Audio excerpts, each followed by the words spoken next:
Welcome to our deep dive into walking each other home. Conversations on Loving and Dying. Oh, this book. It's a collection of conversations between Ram Dass and Mirabai Bush. Two amazing spiritual teachers. Yes. And it was recorded as Ram Dass was nearing the end of his life. Yeah. Powerful stuff. You specifically requested this deep dive to explore the book's themes of, well, love, death, and spiritual practice. Big topics. Big topics, yeah. And so we're going to be focusing on how Ram Dass approached these topics, informed by his life experiences and reflections on dying. Yeah, he had some pretty incredible experiences. Yeah, so we're gonna cover some really fascinating ground today. His experiences on death row at San Quentin. Wow. His near-death experiences with LSD. And even his guru's kind of unusual response to a devotee's death. Yeah, that one's really interesting. I think what's striking about this book is it reads less like a guidebook and more like you're sitting with Ram Dass and Mirabai, just listening in on their intimate, honest reflections about life and death. Yeah. You know? Yeah, it feels very, very intimate. Yeah. Right from the beginning, Mirabai talks about meeting Ram Dass in India back in 1970. Oh, wow. And she was immediately struck by his profound understanding of life and death, even back then. You know, it makes you wonder, how did he develop such a unique perspective at such a, relatively young age? Well, his perspective wasn't, I don't think, static. It evolved over the years, shaped by his devotion to his guru, Neem Karoli Baba, also known as Maharaj. Maharaj, yeah. And profoundly impacted by a stroke that left him partially paralyzed. Wow. It's through this lens of both spiritual seeking and personal challenge that the book really explores unconditional love, or bhakti yoga, as a path to navigate both life and death. Yeah. That idea of unconditional love as a guiding principle is so central to Ram Dass's teachings. Yeah. But how did he apply that to the very human experience of fear, especially the fear of death? Well, he believed that fear stems from this illusion of separateness, from identifying solely with our ego. Yeah. And feeling isolated and vulnerable. He actually had this experience buying cigarettes for a dying friend, even though he personally disapproved of smoking. I remember that story. Yeah. It seems so simple. Yeah. But it clearly had a profound impact on him. It did. He realized that his initial hesitation came from a place of judgment. Right. A fear of confronting death. But by pushing past that discomfort and simply acting with love and compassion, he was able to connect with his friend on a deeper level. It's a powerful reminder that serving others, even in seemingly small ways, can help us confront our own fears and judgments around death. That makes me think about how often we try to avoid anything that makes us uncomfortable. Oh, yeah. Especially anything related to death. But Ram Dass seems to suggest that leaning into that discomfort is actually the key to overcoming fear. Absolutely. He was a big proponent of confronting fear directly, not just intellectually, but emotionally. Right. He drew inspiration from practices like the Buddhist tradition of visiting charnel grounds. Charnel grounds. Where monks meditate amidst decomposing bodies. That sounds intense. It is. And it might seem morbid to some. Right. But the intention is to bring fear close. Yeah. To understand it, to see it for what it is. Ram Dass took this idea to heart in his own way, didn't he? He did. He spent nights on the burning ghats in India. Wow. Observing cremation rituals. Talk about confronting your fear of death head on. He was really putting his beliefs into practice. And this connects to his core belief that to move past fear, you have to get to its root. Yeah. He often said you have to get close to the root of fear, which is ego identification. Because as long as you think you are vulnerable, you are going to be afraid. That's such a crucial point. He believed that this fear arises from a sense of separateness. Right. The illusion that we're isolated individuals, vulnerable and alone. Yeah. He saw spiritual work as a process of reawakening to the interconnectedness of all things. So if the root of fear is this illusion of separation, how do we begin to break free from that? How do we begin to see ourselves as part of something larger? Well, he often used the analogy of a rose. The physical form is temporary, just like the petals wilt and fall away. Yeah. But the essence of the rose, its fragrance, remains. Right. The soul, he argued, is like that fragrance. It endures. That's a beautiful way to think about it. It makes me think of a story from the book about Muhammad Ali's family noticing a swarm of bees appearing at his memorial. Oh, wow. And they felt like it was a sign that his soul was still present, connected to nature in a new form. It speaks to the idea that even though the physical body dies, the essence of who we are doesn't simply disappear. That must have been incredibly comforting for his family to feel that continued connection. Yeah. But what about for Ram Dass himself? How did his own experiences with illness and mortality inform his understanding of the soul? Well, his stroke was a profound turning point. He often described it as a near-death experience. Wow. And it brought him even closer to this understanding of the soul's permanence. He said, "The stroke really took me close to death. I saw that, and I survived. That suffering cleaned out some pockets of fear. The suffering didn't make me more fearful. It made me more real." It's amazing how he was able to find meaning and even liberation in such a challenging experience. But not everyone has a near-death experience to jolt them into that kind of awareness. Right. So how do we, in our everyday lives, start to shift our perspective from fear to this deeper understanding of the soul? He believed that spiritual practice is key. Practices like meditation, chanting, spending time in nature, anything that helps us quiet the mind and connect to a sense of something larger than ourselves. He also talked a lot about the ego, didn't he? Oh, yeah. It seems like he saw the ego as both a helpful tool and a potential obstacle on the spiritual path. Exactly. He loved this Sufi saying, "You must live before you can die, but you must die before you can live."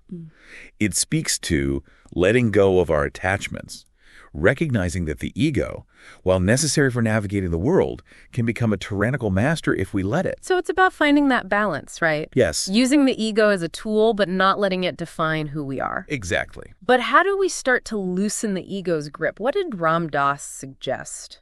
He experimented with many different practices. Yeah. But one that was particularly impactful for him was his exploration of psychedelics, specifically psilocybin. That's definitely a controversial topic even today. It is. Yeah. But for Ram Dass, these experiences, especially early on, were pivotal. They revealed the impermanence of different aspects of his identity. He had this incredible story about his first psilocybin trip where he felt different parts of himself. Professor, socialite, pilot, even Richard Alpert, his birth name, all seemed to melt away. Wow. He thought he was dying. But then he realized that there was a deeper awareness that was witnessing the whole thing. It's like watching yourself on a stage. Right. You know, and realizing that you're not the actor, you're the audience. Yeah. You know. Right. Yeah. That's a pretty radical shift in perspective. But what about those of us who haven't had those kinds of psychedelic experiences? How do we access that deeper awareness, that sense of interconnectedness, without those mind-altering substances? Well, Ram Dass believed that the key is love. He had this simple yet profound teaching, love everyone. It sounds easy enough. Yeah. But putting it into practice, especially in the face of difficult people or situations, is another story. He understood that. But he also believed that love wasn't just a feeling, it was a practice. Right. A way of being in the world. And he demonstrated this in some pretty powerful ways. Like his visits to death row at San Quentin prison? I'm really curious to hear more about that experience. That's a story that really gets to the heart of his message. Yeah. He went in expecting to encounter, hardened criminals. Right. But what he found was that many of the men on death row were surprisingly present. Oh, wow. And open. They were facing their own mortality. And in that space, he saw a rawness, a vulnerability. Yeah. That challenged his assumptions about who they were. It seems like such a stark contrast to the way we typically think about, people in prison, especially those convicted of serious crimes. It challenged his preconceived notions as well. He described shaking each man's hand through the little food place in their cells and was struck by how many were receptive to connection. He even compared it to visiting a monastery, saying they were stripped of the defenses and anxieties that cloud our everyday lives. It sounds like being in such close proximity to death had a profound effect on both Ram Dass and the men that he encountered. Right. It makes me wonder how we in our own lives can access that kind of presence and openness without having to face such extreme circumstances. He believed that by consciously embracing our mortality, we could live more fully and compassionately. He saw death not as something to be feared and avoided, but as a natural part of life that could be faced with courage and awareness. He also emphasized the importance of preparing for death practically, right? Things like like having a living will, naming a health proxy, making funeral arrangements, things that many people would rather not think about. Yeah, he saw these not as morbid tasks, but as acts of love and responsibility, both for ourselves and for our loved ones. He believed that by making these decisions in advance, we can ease the burden on our loved ones and allow them to focus on being present with us during our final moments. And he had very specific ideas about how he wanted his own death to unfold, didn't he? He did. He wanted curtain playing. But, as he humorously specified, don't bring a wild band of live musicians. Oh, wow. He also wanted silence as he neared death to fully embrace the transition.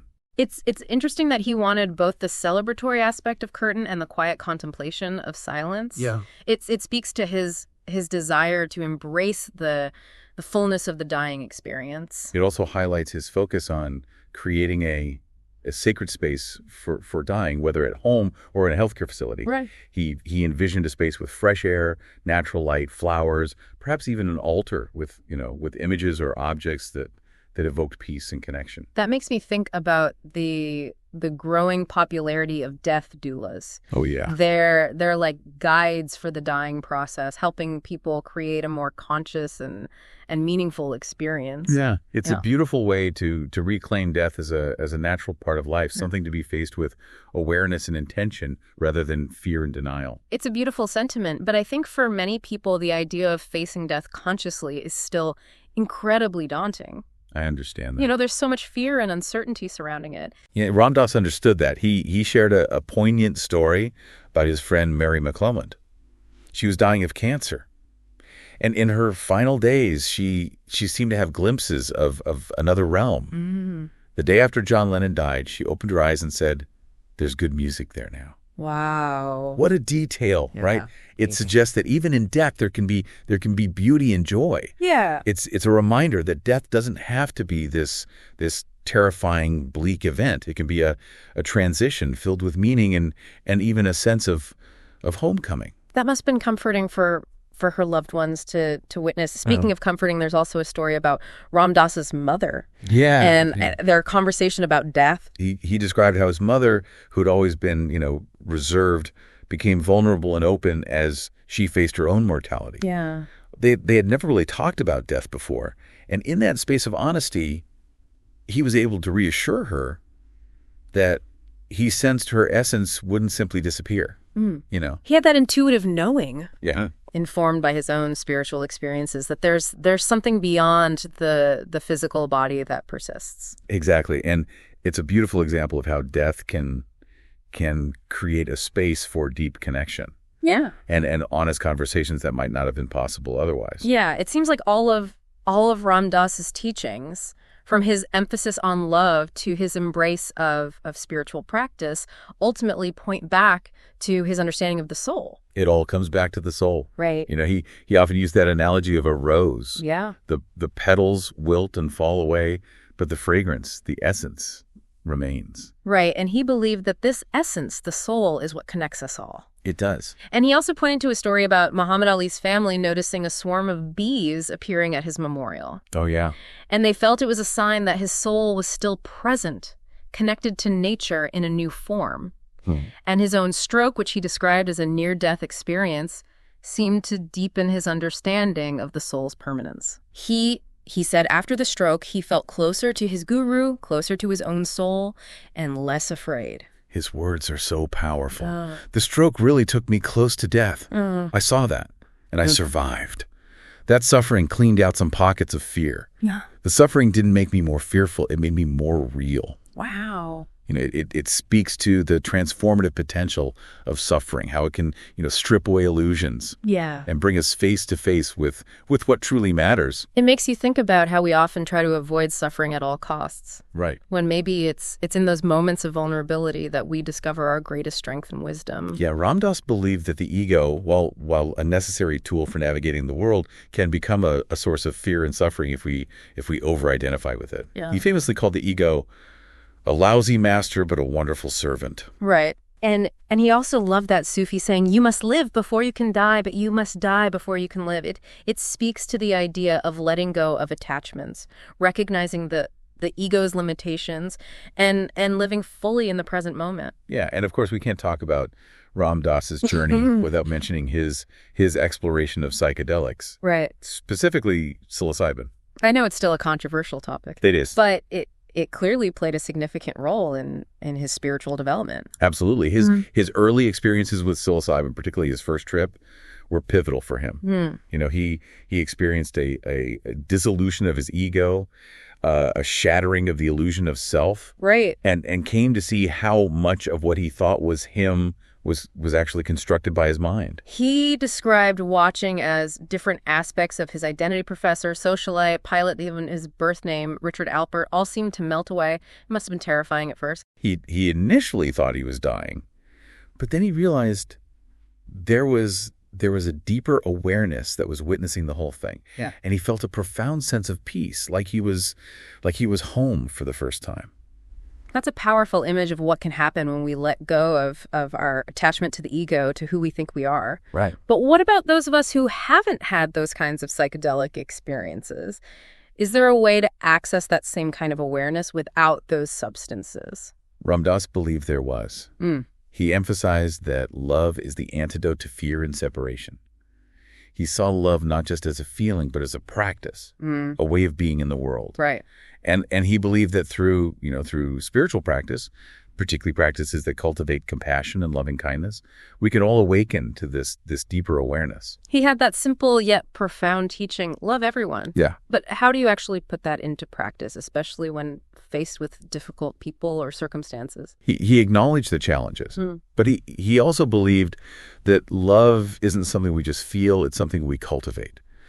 He talked about the practice of becoming loving awareness. It's about, shifting our identification from the ego, the I that's constantly judging and evaluating, to the soul, the deeper self that's connected to all beings. That sounds a bit abstract. How would someone actually practice that? He suggested a simple meditation where you focus on your heart center, breathing in and out, repeating the phrase, "I am loving awareness." It's about, cultivating a sense of presence, of being in the moment, and recognizing that love is our true nature. That's beautiful. It makes me think about all the different ways that people try to connect to that sense of love and belonging. Right. Whether it's through religion, nature, art, music. Yeah. Ram Dass encouraged people to explore different paths. Right. To find what resonated with them personally. So it's not about finding one right way. It's about finding what works for you, what helps you connect to that deeper sense of self. Exactly. But what about all the practical stuff? How do we actually prepare for our own death, make those difficult decisions about end-of-life care? Ram Dass stressed the importance of having open and honest conversations with loved ones. Yeah.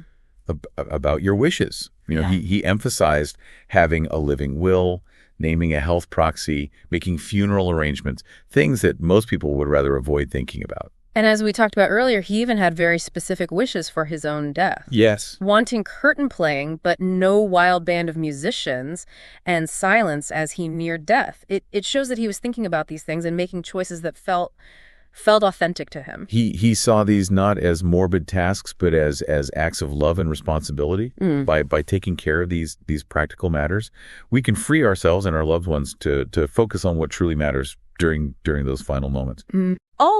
All of this has been incredibly insightful, but it also brings up some big questions. Yeah. What happens after we die? Right. What did Ram Dass believe about the afterlife?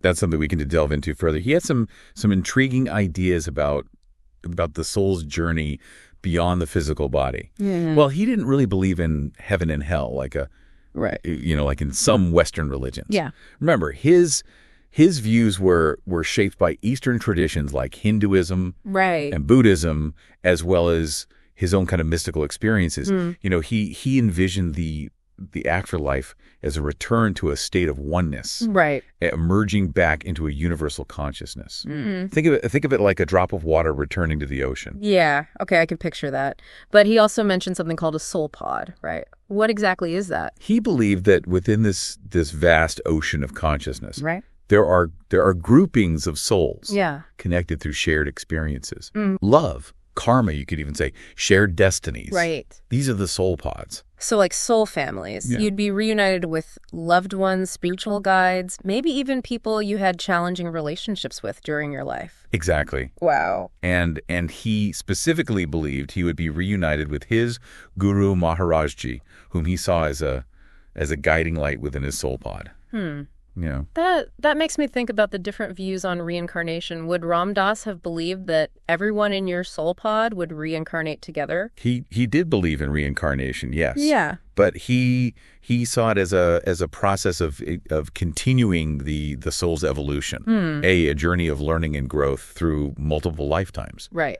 He imagined that after death, there would be a period of review and reflection within the soul pod. And from there, you would choose your next incarnation based on the karmic lessons you needed to learn. It's a much different concept than the Western idea of heaven and hell as a final destination based on whether you were good or bad in this life. Right. And it shifts the focus away from judgment and punishment towards growth and evolution. Yeah. He also referenced a beautiful passage from A Course in Miracles. Yes. That describes this experience of merging back into oneness as a golden light that expands and covers everything, connecting everything in perfect continuity. It's beautiful. Yeah.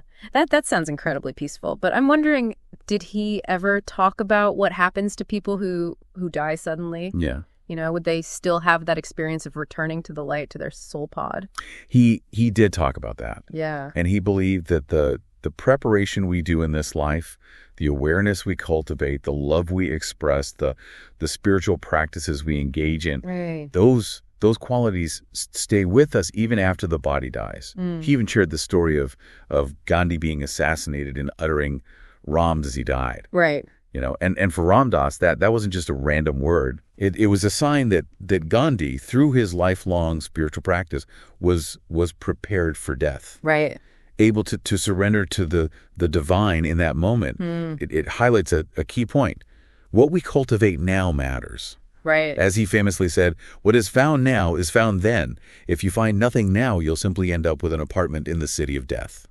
That's quite an image. So what you're saying is it's not about desperately trying to get right with God on your deathbed. Oh. It's about living a life aligned with your values and spiritual aspirations in each moment. Yeah. He was a firm believer in living a meaningful, spiritually rich life now. Yeah. Not out of fear of punishment, right, but out of a desire to fully awaken to our true nature. All of this is a lot to take in. It is. We've explored Ram Dass's personal experiences with death. Yeah. His views on the soul's journey, his practical advice on preparing for our own mortality. Right. It's been a profound and thought-provoking deep dive. It has. What are your final takeaways for our listener as they reflect on all of this?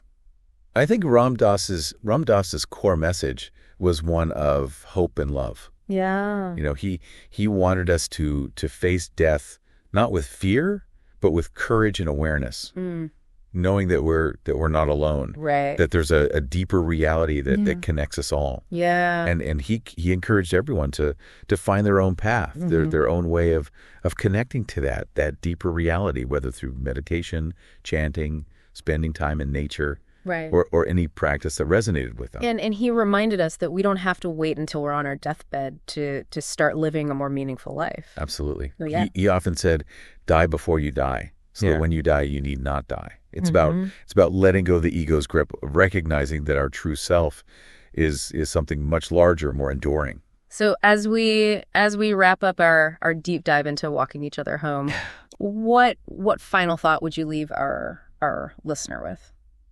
I think it's worth reflecting on Ram Dass's words. What is found now is found then. What practices or insights from this deep dive resonate most with you, and how can you integrate them into your life today? Right. How can you die before you die so that when you do die, you need not die? It's a powerful invitation to live a more conscious and fulfilling life, knowing that the journey doesn't end with death. Right. But that simply transforms into something new. It's just a transition. Thank you for joining us on this deep dive.